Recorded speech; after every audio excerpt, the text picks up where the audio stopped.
എടാ അവിടെ പോയി റെസ്റ്റ് എടുക്കണോ? ചേച്ചി കുഴപ്പമൊന്നുമില്ല. അല്ല ഇനി ഇപ്പൊ എന്താ ഫീൽ ചെയ്യണേ? കുഴപ്പമില്ല ചേച്ചി, പ്രശ്നം. ഓക്കെ, എന്തിനൊക്കെ അറിയണേ?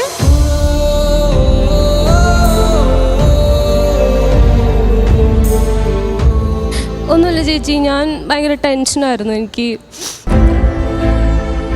ഞാനിവിടെ വേണിച്ചിട്ടല്ല, ഞാൻ ഈ ഷോക്ക് എന്താണോ വേണ്ടത് അതാണ് കണ്ടന്റ് കൊടുത്തോണ്ടിരിക്കുന്നത്, അല്ലാതെ വേണിച്ചിട്ട് ഞാനൊന്നും ഇവിടെ ചെയ്യുന്നില്ല.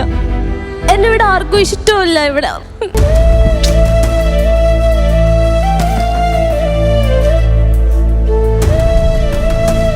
ഞാൻ അത്ര കഷ്ടപ്പെട്ട ചേച്ചി ഈ ഫ്ലോറിൽ വന്നത്. അനുമോൾ ഫാൻസ് മൊത്തത്തിൽ തിരിഞ്ഞപ്പോ അത് കൊള്ളാലോ. പറയൂ രഞ്ജിത, ആദ്യം പറയട്ടെ. സുമേഷേ, മനസ്സിലായില്ല? ഇമാർക്ക് മുട്ട പപ്സ് കൊടുത്തിട്ടുണ്ടെങ്കിൽ ആർക്കും സിന്താവ് വിളിക്കും.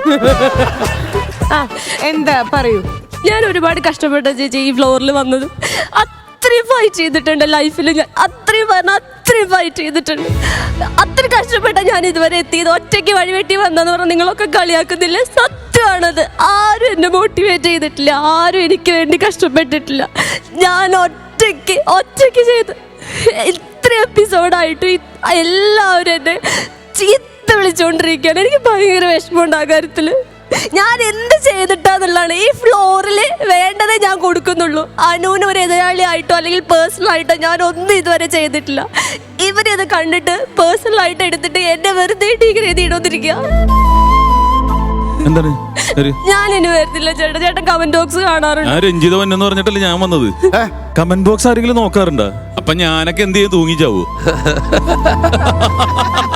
ചേട്ടനൊക്കെ റൂമിന്റെ അകത്ത് താഴ്ത്ത് പുറത്ത് കമന്റ് ബോക്സിന്റെ അംബാസഡറാണ്. രഞ്ജിത ആരെയും കൊന്നിട്ടില്ല, ആരും ഉപദ്രവിച്ചിട്ടില്ല, ആരെയും പീഡിപ്പിച്ചിട്ടില്ല, ആരെയും വേദനിപ്പിച്ചിട്ടില്ല. പിന്നെ നമുക്ക് എന്താ പ്രശ്നം? നമ്മൾ ആരെയും വേദനിപ്പിക്കാതെ സന്തോഷിപ്പിക്കാൻ വേണ്ടി ചെയ്യണല്ലേ. അപ്പൊ അതൊരു സ്പോർട്സ്മാൻ സ്പിരിറ്റിൽ എടുക്കുക.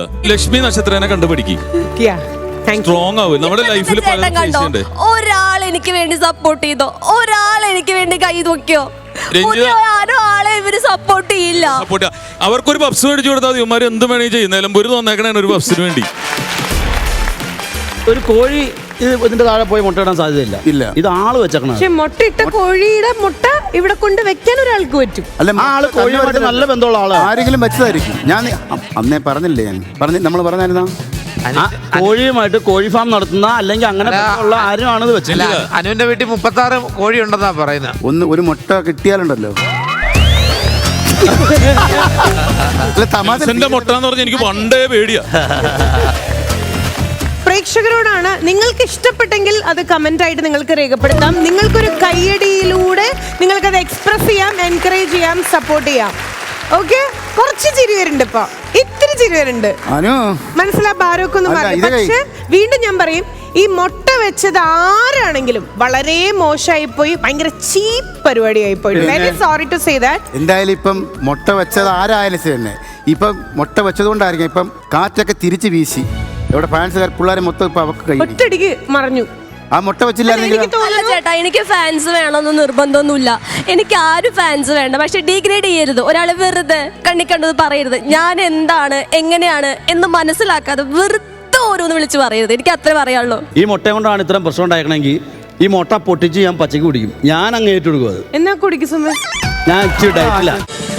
ഫ്ലവേഴ്സ് ഒരുക്കുന്ന കാഴ്ച വസന്തം യൂട്യൂബിൽ പ്രേക്ഷകർക്ക് ലൈവായി കാണാം. ഫ്ലവേഴ്സ് കോമഡിയിൽ ജോയിൻ ചെയ്യൂ, ആസ്വദിക്കൂ.